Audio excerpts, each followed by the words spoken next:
Hello everyone, मैं हूं आस्था और एक और न्यू पोस्ट के बारे में हम कंप्लीट इंफॉर्मेशन लेंगे इस वीडियो में, जो है ब्लॉक लेवल इन्वेस्टिगेटर, जिसको हिंदी में प्रखंड स्तरीय अन्वेषक या खंड स्तरीय अन्वेषक कहते हैं। अब ब्लॉक लेवल इन्वेस्टिगेटर के बारे में हम जानेंगे कंप्लीट इंफॉर्मेशन, जिसमें कि ब्लॉक लेवल इन्वेस्टिगेटर कौन होता है, कैसे बनते हैं, इनका कार्य क्या होता है, एलिजिबिलिटी क्राइटेरिया क्या है, selection procedure, salary, promotion and साथ ही हम डिपार्टमेंट के बारे में भी जानेंगे कि ये जो पद होता है ये किस विभाग के अंतर्गत आता है। ये सारे पॉइंट्स को हम इस वीडियो में कवर करेंगे स्टेप बाय स्टेप। और साथ में ये जो पोस्ट है ये ब्लॉक लेवल की पोस्ट रहती है, सो ये स्टेट लेवल पर सभी राज्यों में इस पद के लिए भर्ती विज्ञापन जारी किया जाता है।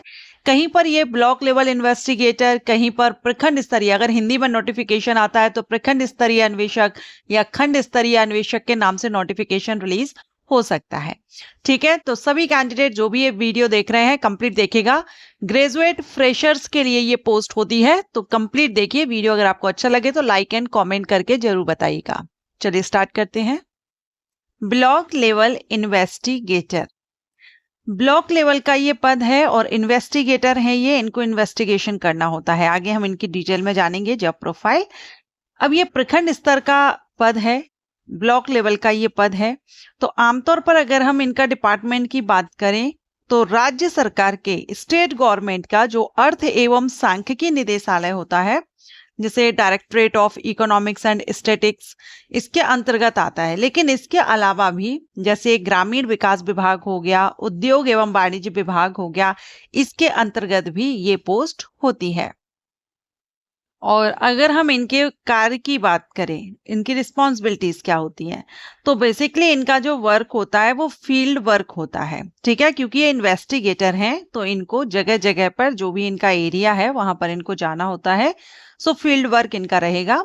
एंड जो ब्लॉक डेवलपमेंट ऑफिस होता है, BDO, जहां पर ब्लॉक डेवलपमेंट ऑफिसर बैठता है, तो VDO में समन्वय स्थापित कर इनको ग्रामीण स्तर पर जाकर के रियल डाटा का वेरिफिकेशन करना होता है। अब ये रियल डाटा क्या है, जैसे कि कोई भी आर्थिक, सामाजिक या सांख्यिक डाटा होता है, जैसे जो योजनाएं गवर्नमेंट के द्वारा चलाई जा रही हैं उनका जमीनी स्तर पर जांचना कि ये प्रॉपर तरह से इनका योजनाओं का लाभ मिल रहा है या नहीं।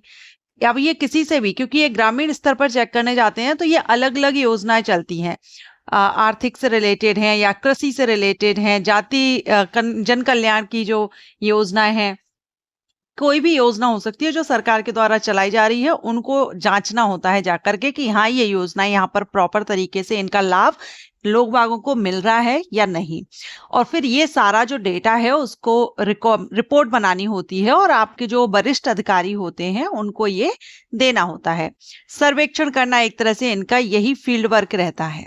ठीक है, तो अभी आपको ब्लॉक लेवल इन्वेस्टिगेटर का वर्क क्या होता है और किस डिपार्टमेंट के अंतर्गत ये पद आता है ये आपने अभी देखा। अब हम इसकी एलिजिबिलिटी की बात करेंगे। तो इस पद के लिए अगर आप आवेदन करना चाहते हैं तो सबसे पहले तो, क्योंकि ये ब्लॉक लेवल इन्वेस्टिगेटर का जो पद है ये ग्रेजुएट कैंडिडेट के लिए है, फ्रेशर कैंडिडेट के लिए है, कोई एक्सपीरियंस की रिक्वायरमेंट नहीं होती है।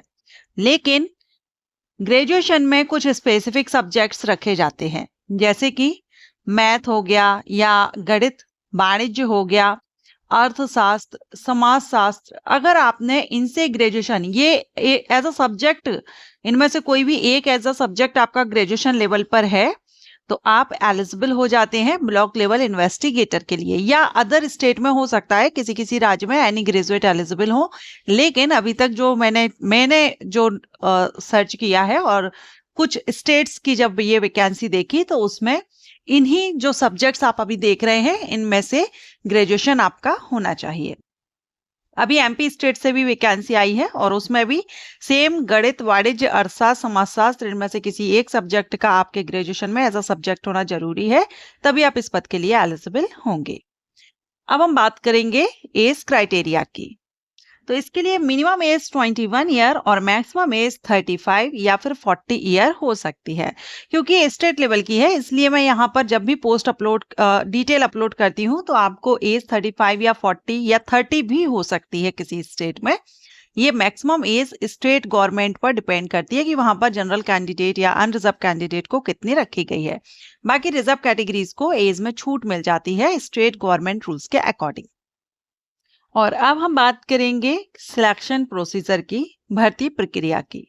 ब्लॉक लेवल इन्वेस्टिगेटर पद पर जो भर्ती है ये 2 फेजेस में होती है, 2 स्टेज में आपका सिलेक्शन होता है। First written examination and second इसमें डॉक्यूमेंट वेरिफिकेशन। इंटरव्यू वगैरह इसमें नहीं होता है, रिटन एग्जाम और डॉक्यूमेंट वेरिफिकेशन होगा।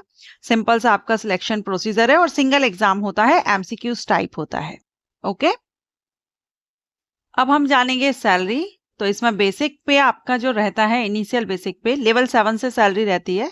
बेसिक पे 28,700 से 91,300 पर मंथ आपका रहता है, ये बेसिक पे है, ठीक, लेवल 7 से। और ये जो अभी हम सैलरी कवर कर रहे हैं ये एमपी स्टेट में जो वैकेंसी आई है उस नोटिस के थ्रू हम यहाँ पर कवर कर रहे हैं।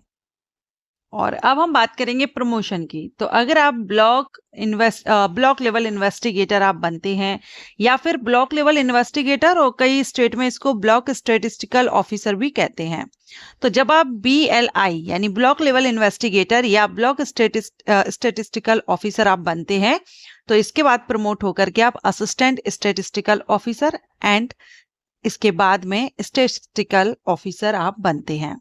सो ये आपका प्रमोशन रहता है और ये सीनियरिटी बेस पर आपका प्रमोशन यहाँ पर होता है। 5 से 6 साल जॉब करने के बाद फर्स्ट प्रमोशन, उसके बाद इस तरह से आपका प्रमोशन इसमें होगा।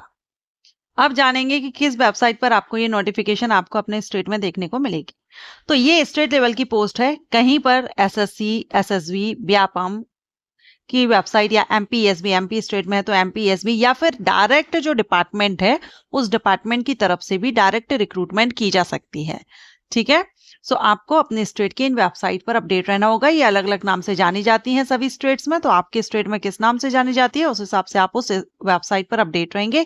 या स्टार्टिंग में हमने डिपार्टमेंट्स देखे थे, आप उन डिपार्टमेंट्स की भी साइट पर विजिट कर सकते हैं। सो ये थी जानकारी ब्लॉक लेवल इन्वेस्टिगेटर पद के बारे में। आप में से कमेंट किया था जिन्होंने, अगर आपकी जो भी आपके क्वेश्चन या आपके डाउट जो होंगे, क्वेरी, वो अगर इस वीडियो के थ्रू क्लियर हुए हैं तो कमेंट कीजिएगा और वीडियो अच्छा लगा हो तो लाइक कीजिएगा। अदर किसी पोस्ट के बारे में आप इंफॉर्मेशन चाहते हैं तो भी आप मुझे कमेंट करके बता सकते हैं। सेंट्रल लेवल की अपॉर्चुनिटीज या फिर आप SSC CGL या SSC CHSL मींस SSC के द्वारा जो एग्जाम कंडक्ट कराए जाते हैं, क्या आप उनकी डिटेल चाहते हैं, या जो डिपार्टमेंट, आप किस डिपार्टमेंट की ज़्यादातर पोस्ट के बारे में डिटेल इंफॉर्मेशन चाहते हैं, ये भी आप यहाँ पर कमेंट करके बता सकते हैं। रेलवे में वैसे मैंने बहुत से वीडियोस अपलोड कर दिए हैं SSC और रेलवेज के। बाकी डिपार्टमेंट वाइज अगर आप चाहते हैं तो किस डिपार्टमेंट की पोस्ट के बारे में जानकारी चाहते हैं वो भी आप मुझे कमेंट करके बता सकते हैं। Thank you.